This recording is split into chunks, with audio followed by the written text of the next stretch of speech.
Perimeter breach confirmed. Hostiles inbound. Copy that. Moving to secure sector. Rerouting defenses. ETA 30. হঠাৎ করেই নিস্তব্ধতা ভেঙে সমুদ্রের বুক চিরে dozen dozen Tomahawk cruise missile ধেয়ে যাচ্ছে ইরানের দিকে। মিসাইলগুলো মাটি ঘেঁষে উড়ে যাচ্ছে যাতে শত্রুর রাডারে ধরা না পড়ে।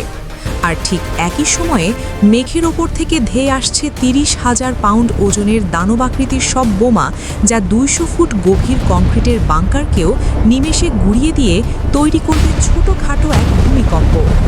পারমাণবিক স্থাপনা ধ্বংস থেকে শুরু করে শত্রুকে পুরোপুরি অন্ধ করে দেওয়ার এই অবিশ্বাস্য এবং ভয়ঙ্কর মার্কিন সামরিক পরিকল্পনার নাম হল ডে জিরো। কিন্তু কিভাবে কাজ করে আমেরিকার এই মাস্টার প্ল্যান? আসুন আজ আমরা ধাপে ধাপে জানব আমেরিকা কিভাবে আকাশ ও সমুদ্রপথ ব্যবহার করে ইরানে হামলা চালাতে পারে। যে কোনো বড় হামলার শুরুটা কিন্তু সরাসরি গোলাগুলি দিয়ে হয় না, হয় লজিস্টিক্স বা প্রস্তুতির মাধ্যমে। প্রথম গুলি ছোড়ার প্রায় ১২ ঘন্টা আগে, যখন ইরানের রাডারগুলো কিছুই বুঝতে পারছে না, তখন শুরু হয় আমেরিকার এয়ার ব্রিজ তৈরি করার কাজ। কাতারের বিমান ঘাঁটি এবং ভারত মহাসাগরের দুর্গম দ্বীপ দিয়েগো গার্সিয়া থেকে আকাশে ওড়ে বিশাল সব KC-135 ট্যাঙ্কার বিমান। এরা মাটি থেকে ৩০,০০০ ফুট ওপরে অবস্থান নেয়। এগুলো মূলত আকাশের ভাসমান গ্যাস স্টেশন। এদের কাজ হল যুদ্ধ বিমানগুলোতে মাঝ আকাশেই জ্বালানি সরবরাহ করা। এর ফলে ফাইটার জেটগুলো জ্বালানির বদলে বেশি করে ভারী অস্ত্র বহন করতে পারে। এখানে একটি প্রশ্ন আসতে পারে, বিলিয়ন ডলারের বোমারু বিমানগুলো কেন ইরানের ঠিক পাশের দেশ কাতার থেকে ওড়ে না, কেন ২৩০০ মাইল দূরের দিয়েগো গার্সিয়া থেকে ওড়ে? কারণ ইরানের কাছে আছে ভয়ঙ্কর বাভার ৩৩৭ এবং রাশিয়ান S-300 মিসাইল সিস্টেম। কাতার থেকে উড়লে মাটি ছাড়ার আগেই সেগুলো ইরানের টার্গেটে পরিণত হতে পারে। তাই আমেরিকা কোনো ঝুঁকি না নিয়ে অনেক দূর থেকে তাদের মূল অস্ত্রগুলো পাঠায়। প্রস্তুতি শেষ, এবার আসে এইচ আওয়ার বা প্রথম আঘাত হানার সময়। আক্রমণ কোনো মানুষচালিত বিমান দিয়ে শুরু হয় না, শুরু হয় সমুদ্র থেকে। পারস্য উপসাগরে থাকা মার্কিন ডেস্ট্রয়ার জাহাজগুলো থেকে ঝাঁকে ঝাঁকে টমাহক ক্রুজ মিসাইল লঞ্চ করা হয়।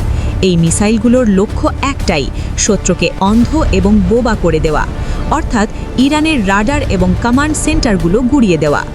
এই মিসাইলগুলো ন্যাপ অফ দি আর্থ বা ভূপৃষ্ঠের একদম গা ঘেঁষে উড়ে যায়, ফলে এগুলো রাডারে প্রায় অদৃশ্য থাকে। মুহূর্তের মধ্যেই ইরানের আকাশ প্রতিরক্ষা ব্যবস্থা ভেঙে পড়ে এবং মার্কিন ফাইটার জেটগুলোর জন্য একটি নিরাপদ করিডোর তৈরি হয়। এইচ আওয়ারের ঠিক ৩০ মিনিট পর, যখন টমাহক মিসাইলগুলো ধ্বংসলীলা চালাচ্ছে, ঠিক তখনই ইরানের আকাশে নিঃশব্দে প্রবেশ করে মার্কিন বিমান বাহিনীর সবচেয়ে ভয়ঙ্কর অস্ত্র B-2 স্পিরিট স্টেলথ বম্বার। রাতের অন্ধকারে এই বিমানটিকে রাডারে ধরা প্রায় অসম্ভব। এদের মূল লক্ষ্য হল ইরানের গভীরে লুকিয়ে থাকা পারমাণবিক স্থাপনা এবং মজবুত বাংকারগুলো। আর এই কাজের জন্য B-2 বোম্বার তার পেট থেকে রিলিজ করে ৩০,০০০ পাউন্ড বা ১৪,০০০ কেজি ওজনের দানবীয় বোমা ম্যাসিভ অর্ডিন্যান্স পেনিট্রেটার বা GBU-57। কিভাবে কাজ করে এই বোমা? চলুন ৫টি ধাপে জেনে নিই। প্রথমত, অনেক উঁচু থেকে বোমাটি ড্রপ করা হয়। দ্বিতীয়ত, এর ভেতরের মিলিটারি গ্রেড GPS সিস্টেম বোমাটিকে নিখুঁতভাবে লক্ষ্যের দিকে গাইড করে। তৃতীয়ত, বোমার পেছনে থাকা ফিন বা ডানাগুলো রিয়েল টাইমে নড়াচড়া করে এর গতিপথ নিয়ন্ত্রণ করে, কারণ এতে কোনো ইঞ্জিন নেই, এটি শুধু অভিকর্ষ বলকে কাজে লাগিয়ে নিচে পড়ে। চতুর্থত, যখন এটি আঘাত হানে তখন এর ভয়াবহ গতিশক্তি বোমাটিকে ২০০ ফুট গভীর কংক্রিট বা মাটির ভেতরে ঢুকিয়ে দেয়।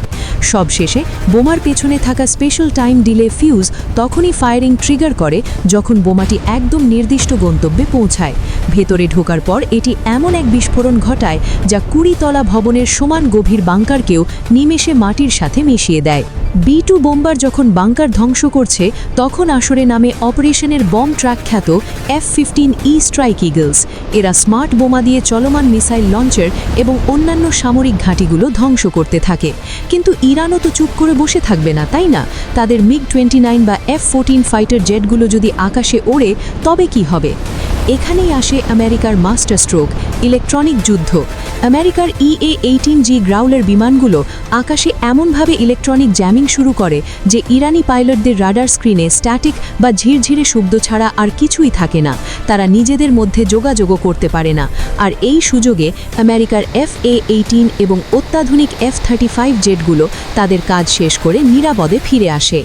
একটি আধুনিক যুদ্ধ শুধু গোলাগুলি নয়, এটি হলো নিখুঁত প্রযুক্তি, টাইমিং এবং অকল্পনীয় লজিস্টিক সাপোর্টের এক বিশাল দাবা খেলা। ডে জিরো হামলার এই ব্লুপ্রিন্ট প্রমাণ করে যে আমেরিকান সামরিক বাহিনী যে কোনো হামলার জন্য কতটা চুলচেরা বিশ্লেষণ করে থাকে। তবে বাস্তব যুদ্ধ সবসময়ই ভয়াবহ এবং আমরা চাই এমন যুদ্ধ যেন কখনোই বাস্তবে রূপ না নেয়।